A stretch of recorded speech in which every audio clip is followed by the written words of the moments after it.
Olá pessoal, no Amigovski de hoje, aqui no nosso canal no YouTube, Edmilson Migovski, eu tenho a presença do Dr. Carlos Lobé e a conversa nesse bloco é aspectos éticos e bioéticos na prática clínica.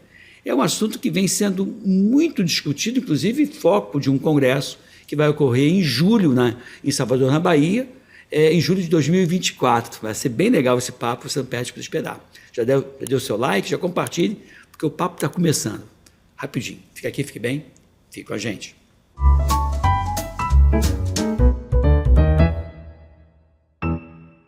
Olá pessoal, estamos aqui no nosso podcast Migovski, podcast do Edmilson Migovski, aqui na TV Correio da Manhã e também no meu canal no YouTube. Estou com o Dr. Carlos Lobé, ele é médico, ele é cardiologista, é gestor, né? Trabalha, professor também da FGV, e a gente vai discutir nesse bloco os aspectos éticos da bioética clínica, e você vai ter um congresso em julho de 2024 em Salvador, né? Eu queria que você falasse um pouquinho sobre o congresso também. Nós tivemos tivemos recentemente aqui no Rio de Janeiro um congresso de bioética médica do Rio de Janeiro, e vai ter agora em Salvador o congresso brasileiro. Realmente é uma oportunidade muito boa de você ter equipes multidisciplinares debatendo a decisão clínica beira-leito com a ética, né? E aí entra um ponto que já é provocativo, é que não existe nem certo nem errado, né? Sim. Mas existe o que a gente tem usado como termo, que é o grande conflito. É a ética do indivíduo ou é a ética do coletivo? Vou dar um exemplo. Isso é difícil saber, né? É difícil demais. Nós, médicos, fomos treinados na universidade para pensar no indivíduo. Sim. Tudo para aquele indivíduo. Custe o que custar. Tudo para o indivíduo. Uma pessoa que tem uma formação como um economista, ele já pensa no coletivo. E isso é muito interessante, porque a gente tem que achar o equilíbrio disso. Quando a gente comentou lá no primeiro bloco que a sociedade tem que definir, isso vai cair bem nisso. Vamos imaginar o seguinte cenário. Eu quero dar tudo para um determinado indivíduo. Então, eu tenho 1 litro d'água, e esse cara precisa de 1 litro d'água para sobreviver.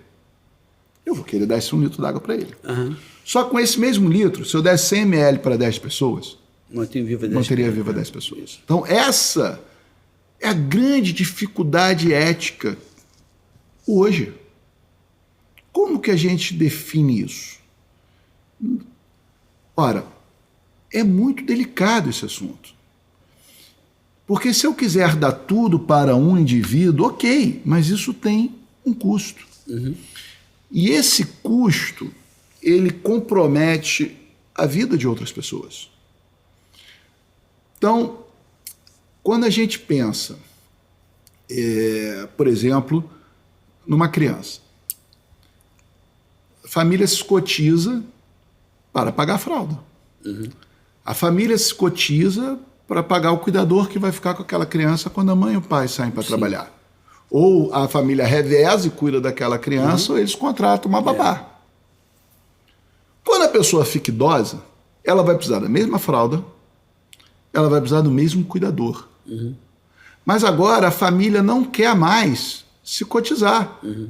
Ela entra com uma ação contra a operadora de saúde e quer que a operadora pague o cuidador, pague os remédios, pague o cuidado, pague o home care. Uhum. Não tem nenhum problema. A operadora pode pagar. Só que essa mensalidade vai virar de R$8 mil, R$7 mil, R$6 mil. Então você vai ter um grupo de idosos que vão ter em detrimento de um preço às custas de uma mensalidade muito alta. Então a sociedade precisa discutir eticamente até onde a gente vai dar algo para um indivíduo, porque isso compromete o recurso do coletivo. Mas nós, médicos, não estamos preparados para esse debate. Exemplo, essa questão do rol. Uhum.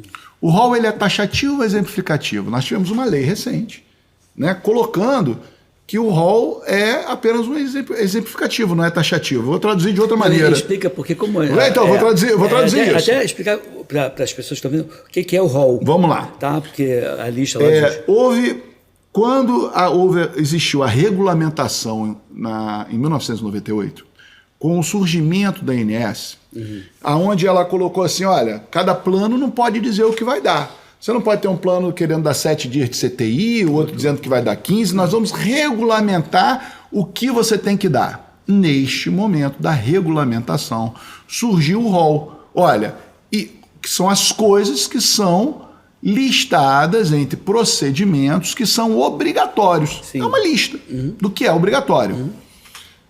Aí tem um cara que faz o cálculo atuarial para poder ver, então, tá, por quanto que eu vou vender o plano de saúde? Eu vou trazer, por exemplo, do carro, que fica muito fácil. Eu vou fazer seguro de carro e vou estabelecer o seguinte, olha, o seguro é para Fusca. O que eu sou obrigado a dar se o cara bater com o carro? Um Fusca. Então, qual é o preço da mensalidade? Eu vou ver quantos Fuscas se acidentam por ano. E você calcula a mensalidade, isso é o cálculo atuarial. Você calcula a mensalidade baseado na lista do que eu tenho que dar. Fusca tem ar-condicionado? Não. Fusca tem vidro elétrico? Não. Estou pegando Fusca antigo, né? Então, tá aqui.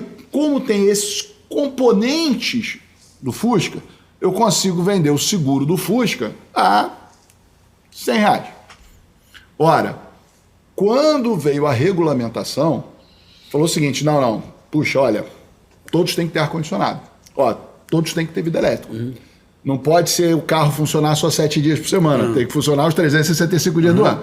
Quando veio a lista das obrigações, o colega do cálculo atuarial fala, ok, se agora eu tenho que dar um carro com ar-condicionado, com vidro elétrico, com toca-fita, o carro tem que funcionar 365 dias anos, carro PFA, eu dou um carro acessório, o custo da mensalidade agora é Y. Traduz toca-fita, ninguém mais sabe o que é isso. e aí, esse cálculo atuarial, ele determina o valor da mensalidade. O que aconteceu? Eu recebi uma carta. Mamãe, a senhora quer ter o plano... Isso em 1998. A senhora quer ter o plano regulamentado ou quer ficar no antigo? Não, quero ir para o plano regulamentado. Está aqui sua nova mensalidade. Então, todo mundo que foi para o plano regulamentado pagou uma mensalidade maior para ter direito a mais coisas. Por quê? Para respeitar o cálculo daquele custo.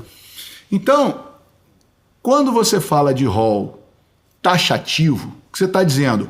Que a operadora só é obrigada a cobrir aquilo que estava naquela lista. Sim. E ponto. Quando você fala que o rol é exemplificativo, fala assim, não, isso é só um exemplo das coisas que vai cobrir. Aí cabe a argumentação. Aí cabe a argumentação. Então é mais ou menos o seguinte, eu vou numa agência de viagem comprar uma passagem de avião. Olho lá, posso comprar passagem para São Paulo, para Bahia, para Natal, para Miami. Compro para São Paulo. Como foi calculado o valor da minha passagem? Quantidade de combustível que vai usar, hora de voo, foi feito um cálculo para aquela mensagem. Aí eu chego no guichê, o senhor pode embarcar para São Paulo, é aquela ali, o senhor se dirige ao portão 7. Não. Eu quero ir para Miami, é o portão 17. Não, o senhor comprou uma passagem por 7. Não, isso era um exemplo para onde eu podia ir. Não era taxativo, era exemplificativo. Aí você quebrou o cálculo. Então hoje a sociedade tem que definir. Se a sociedade definir que é para cobrir tudo, que a ética é não importa, cubra tudo, se tiver que pagar fralda em casa, cubra, se tiver que pagar home care, cubra, se tiver que pagar o cuidador, cubra. Se é para pagar tudo, não tem nenhum problema. O cara que faz o cálculo, específico, matemático lá que sabe fazer o cálculo, ele vai ver a frequência da utilização daqueles recursos, aquela densidade, o custo vai dizer, ok, a mensalidade é essa. Então o problema ético hoje que nós enfrentamos é a sociedade tem que definir, porque se ela definir que é tudo, entenda que isso vai refletir na mensalidade, que vai refletir no acesso. No sistema público é a mesma coisa. Se eu definir que eu vou dar tudo para alguns, você vai ter pessoas que não vão ter nada. Pois é uma discussão profunda. Agora você está vendo que algumas indústrias vêm investindo na triagem neonatal para detectar Aquele caso, por exemplo... Super raro. Raro. Com medicamentos super caros. Em torno de, a AME, por exemplo, custa uma média de 7 milhões de reais o tratamento. 7 milhões de reais. Que no Rio de Janeiro tem cerca de 20 casos desse por ano. Então você vai gastar aí alguma coisa, tipo 140 milhões ou 200 milhões de reais com 20 crianças, né? E que, na verdade, deixa de contemplar outros programas de saúde pública, né?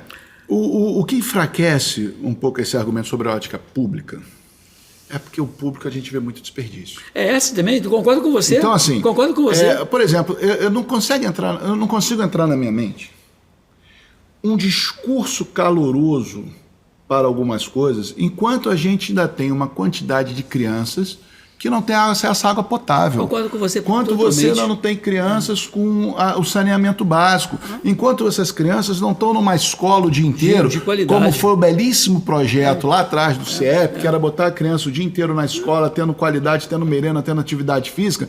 Então, eu considero que há uma turvação dos valores da nossa sociedade.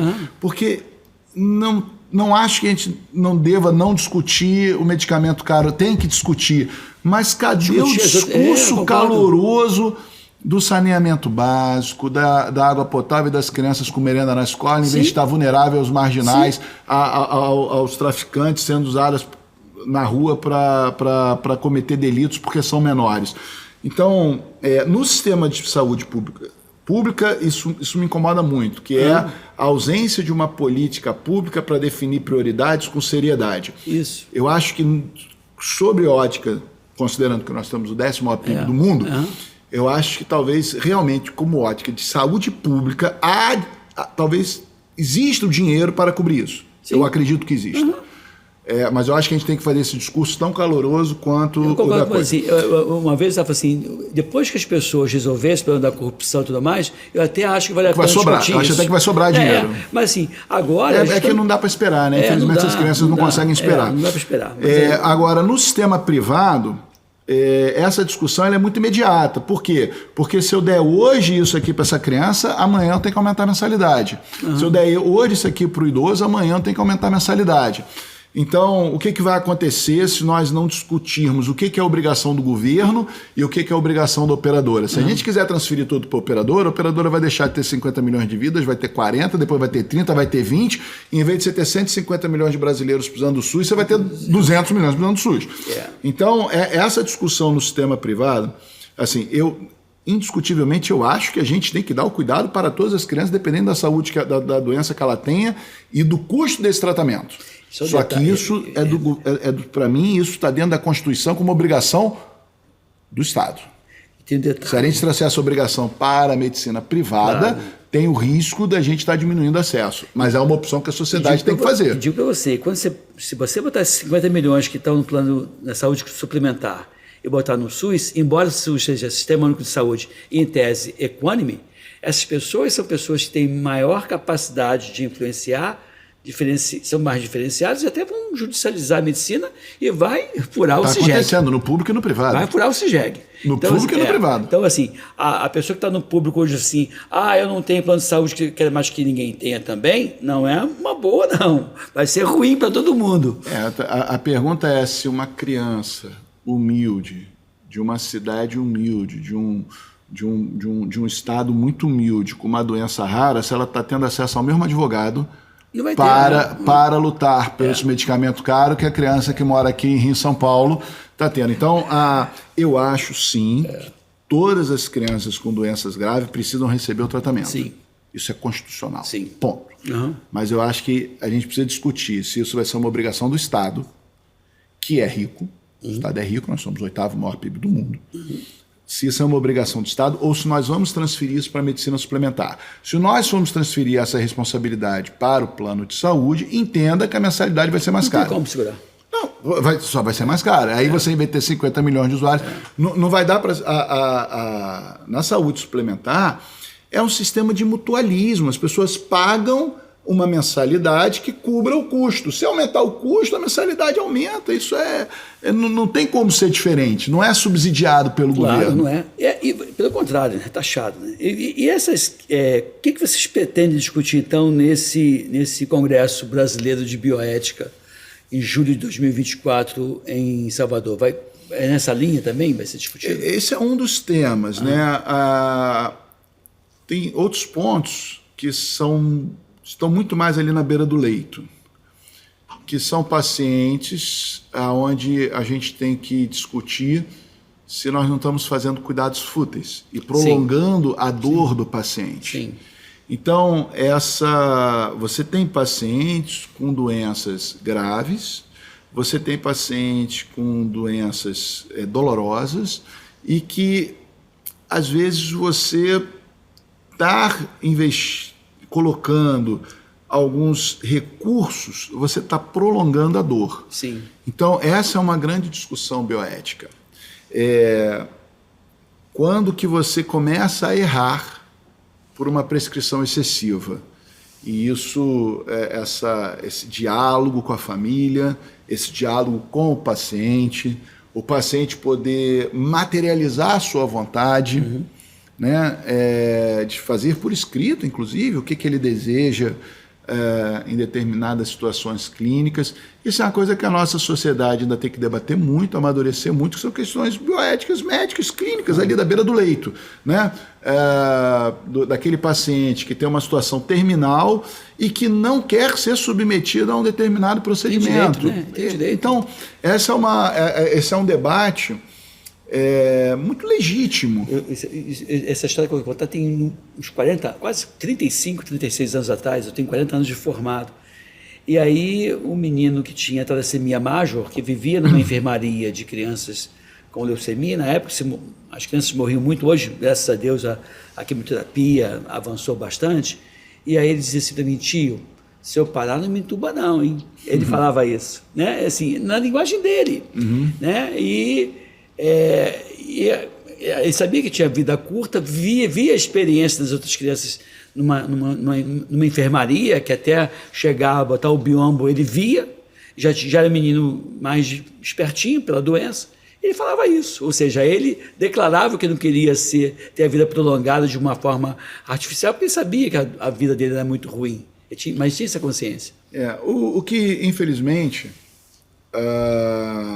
nós somos seres humanos. Infelizmente. Por quê? Porque como ser humano, nós temos maravilhosas virtudes, mas também nós somos repletos de imperfeições. E quando nós estamos diante de conflitos de interesses, as nossas imperfeições ficam afloradas. É verdade. Então, a gente precisa, como sociedade, tentar melhorar as nossas virtudes e amenizar as nossas imperfeições. E comitês éticos ajudam isso.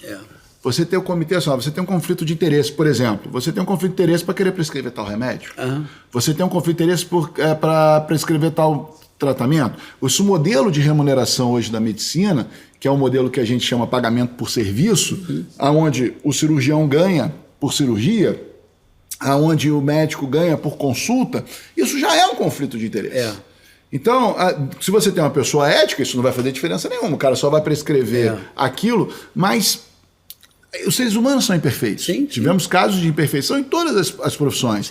Nós temos advogado imperfeito, médico imperfeito, engenheiro imperfeito, político imperfeito. E tem mesmo momentos imperfeitos, porque às vezes a pessoa recupera, melhora. Né? Então, dentro dos conflitos de interesses, quando você tem um grupo olhando o que está acontecendo, participando da decisão de forma coletiva, você ameniza os conflitos de interesse. Que é essa questão que é a questão bioética clínica, quando você reúne, você tem comitês éticos, você tem debates de caso aonde você ameniza os interesses. Vou trazer um exemplo aqui muito simples do dia a dia, que não é bioético, mas só para trazer o exemplo, né? Em um determinado hospital que eu dirigi, nós tínhamos às sextas-feiras uma reunião clínica para decidir se o paciente ele se beneficiava mais de uma cirurgia cardíaca ou de uma angioplastia. Quando você faz essa decisão coletiva, se eu mandar o paciente para o consultório do cirurgião, ele vai falar, prefiro abrir o peito. Você vai mandar para o cara de hemodinâmica, ele vai falar, prefiro fazer. Quando você traz isso para uma reunião multidisciplinar, onde você agrega vários conhecimentos e usa a prática médica baseada em evidência, aí você tem o cirurgião falando, é melhor que esse cara faça angioplastia. Ou você tem o cara da angioplastia falando, não, esse caso é cirúrgico. Quando você traz pessoas bem intencionadas, com a evidência clínica na mesa, para um debate transparente, rapaz, como você lapida as virtudes. E é isso que vocês vão discutir no Congresso. É isso que a bioética clínica propõe, aonde você toma as melhores decisões do paciente, baseado em evidência, respeitando as vontades do paciente, obviamente, até o limite que a ética permite. Dele, né? Isso. A gente está encerrando aqui agora, Carlos Lobé, doutor Carlos Lobé, eu queria que você desse a palavra final e abrir aqui, franquear esse espaço para você voltar outras vezes. Nosso papo passou muito rápido. Mas vamos lá, palavras finais aqui dos nossos espectadores aqui na Câmara 1. Olha, como o assunto principal é ética, que a gente tenha muito cuidado nas nossas escolhas, né, que a gente possa ser iluminado e cada um dentro da sua religião e dentro da sua fé, para fazer as escolhas sempre respeitando o máximo possível os indivíduos. A questão ética, a gente entende dos interesses individuais, a gente entende quando é meu familiar, sim, quando é meu parente, mas que todos nós tenhamos bastante luz para que a gente possa fazer as melhores decisões possíveis. É o meu desejo. É isso aí. Então, essa caneca é sua, vou te dar muito obrigado. Quando você tomar um chá na sua casa, lembra aqui do nosso podcast. Espero que vocês tenham gostado. Compartilhe, por favor, esse vídeo. Se inscreva no nosso canal. Siga lá as redes do Dr. Carlos Lobé. É muito importante, né? Que são informações como essa. Serve sim para minimizar dor, sofrimento, sequelas, internações e mortes. Fique aqui, fique bem. Fique com a gente. Até um outro encontro com vocês. Um prazer.